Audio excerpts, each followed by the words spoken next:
Hello. So, in our last episode, I promised you all a more in-depth explanation of what chaos magic is, and I said that I would go into a bit more detail about what draws me to it and how I feel about it. So, to begin at the beginning, what is chaos magic and how did it come about? The roots of chaos magic lie in an artist and occultist called Austin Osman Spare, who lived from 1886 to 1956. Spare was a highly accomplished artist and also spent a lot of time thinking about the occult. Now, he developed two main magical techniques which inspired chaos magic and differentiate it from other magical practices like Wicca or Crowley's tradition, Thelema. What is different about Spare's work is that from the outset he was throwing away the idea of set ritual traditions of magic and trying to do it himself, come up with his own beliefs, his own practices. And two of those practices went on to identify chaos magic later down the line. They were Gnosis and Sigilization. Gnosis, which we've mentioned previously, is the practice of training your mind until you can reach a point where you are concentrating very fiercely and intently on one thing, one sound, one object, one idea, and at the same time you're allowing the rest of your mind to go completely and utterly blank, so that everything simply drops away except for that one thing that you're focusing on. It is a form of meditation, and it basically involves pushing your mind to that very fine and intense point, while at the same time letting your mind go. I should imagine that this would be a very beneficial thing to do just as a general practice in your day-to-day life. I think that it would be something that would be very calming, and at the same time something that would be very good for training your mind to increase your powers of concentration. 1 second.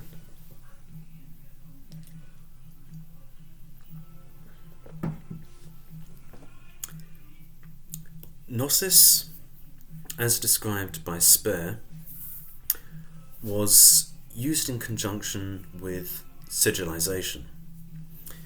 Now, sigilization was a magical ritual that Spare developed, in which you write down your intent, what you want to do, or what you want to happen, or what you want to see. Strike out all the unnecessary letters and create a drawing based on your intent. And here's one that I did earlier. Let's see if we can get this. Yeah, perfect. So, as we can see here, the various letters which were left once I had struck out all the repeated ones and vowels from my written intent have been used to create this drawing. My original intent was, I hope I don't, not I hope, too wishy-washy. It is my will to avoid looking like a twat. I have a feeling I've already failed at that, but so be it. Once you have written your sigil,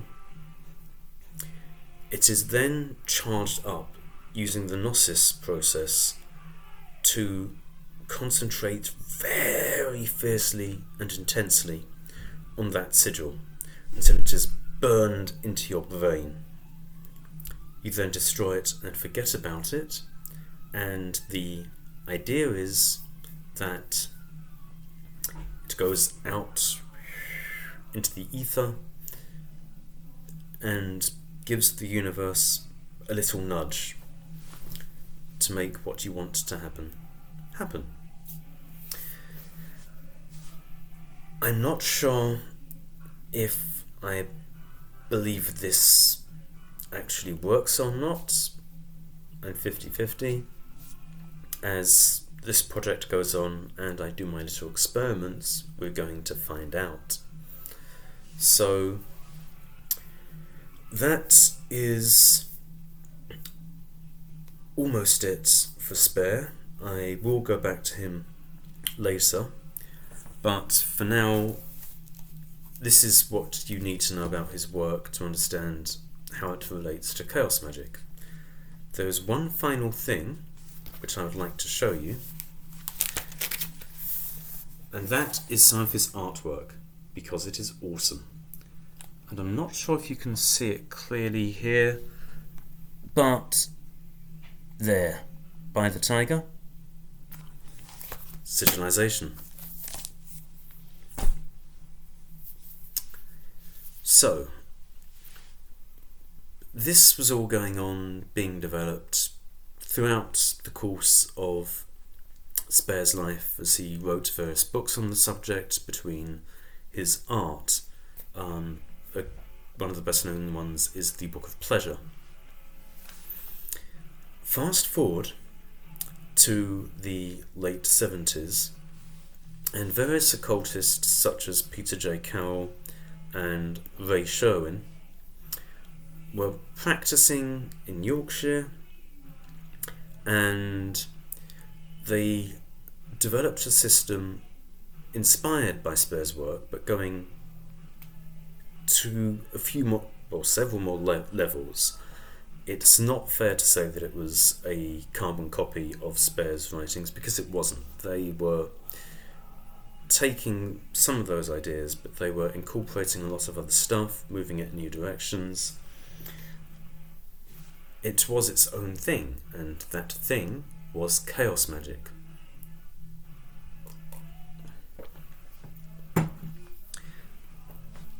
Some of the underpinning beliefs in Chaos Magic. Chaos is the formless potential that underlies the universe. It is the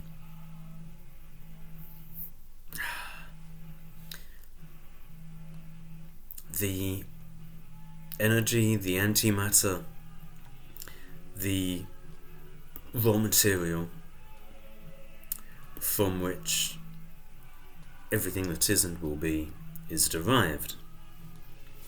Formless, deep. That is where the chaos in Chaos Magic comes from, and the belief is that through sigilization and Gnosis and a few other tricks and trades,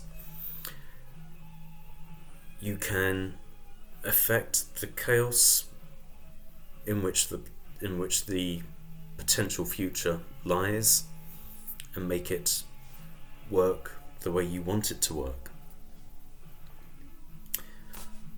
So, what else is a identifying trait of Chaos Magic? It has a DIY punkish feel. Chaos Magic wholeheartedly rejects following a preset magical tradition. It's not like Wicca or Thelema or what other ones are there. theosophy, although I don't know if anyone's even practicing that anymore. Chaos magic is about doing what works. If the ritual seems to work, do it. If it doesn't, forget it. Do not think about doing it because such and such former master or X, Y, and Z deity has told you to. Just do it, or don't do it. Along with rejection of tradition, chaos magic rejects fixed belief. There is a very, very strong theme throughout the writings in chaos magic which I've encountered so far, that belief, religious belief, philosophical belief, political belief, is a tool which should be picked up and put down as appropriate. So, for example, you may believe the sky is blue, most of us do, but if it was helpful to your magical practice, or for that matter, if you just thought it would be a laugh, it should be possible to train your mind to forget about that silly notion that the sky is blue. The sky is green. The sky's always been green. Blue sky? Ha! What was I thinking? It's the grass that's blue. Primitive example, but this is what it's about. Don't let your mind get bogged down with a particular belief system. Take on and cast away whatever beliefs work. So in terms of magic, that would be calling on whatever deities or beliefs in magical energies were on your mind at the time, or that you thought would be effective for that particular spell. There is also a strong theme throughout chaos magic of doing the same thing with your own mind. Emotions, it should be possible to pick up and put down. Your state of being, your assumptions about yourself and the world around you should be malleable, and a lot of the ritual and practice, and especially the preparation which I've been doing in these early stages of chaos magic, is about teaching your mind to be able to accept or reject at will thought processes, thought patterns, ideas. Let's think of another example.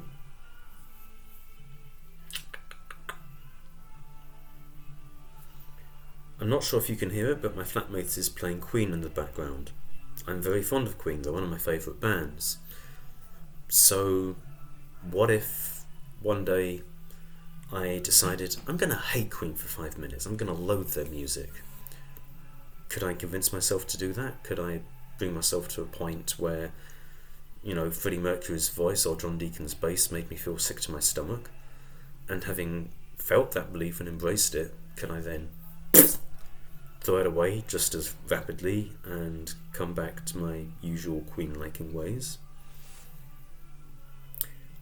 That is the malleability of thought and feeling that chaos magic seems to me to be aspiring to.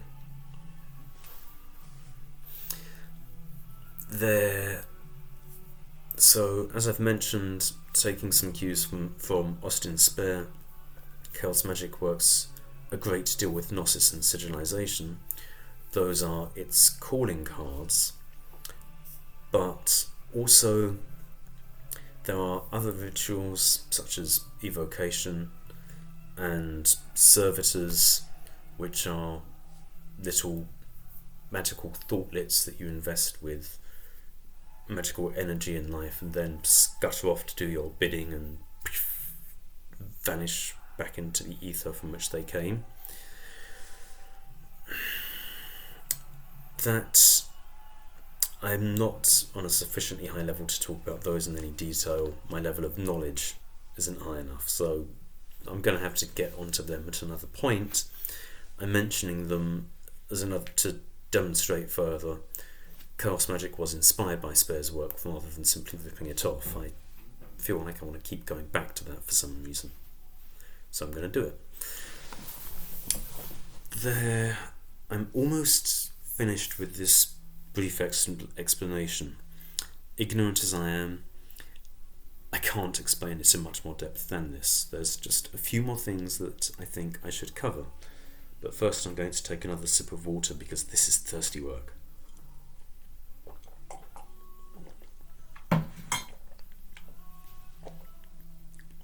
Okay, so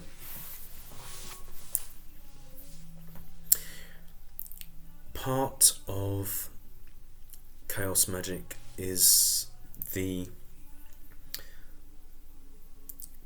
idea that the greatest power available to any human, what makes it all work, is your soul, your mental energy, your true self, whatever you'd like to call it. In Chaos Magic, the term Kia is used quite frequently for it. So a lot of it is trying to access that, which is why it has such a great emphasis on exercises and rituals to break through your conscious mind, and using techniques like gnosis and sigilization to punch through your own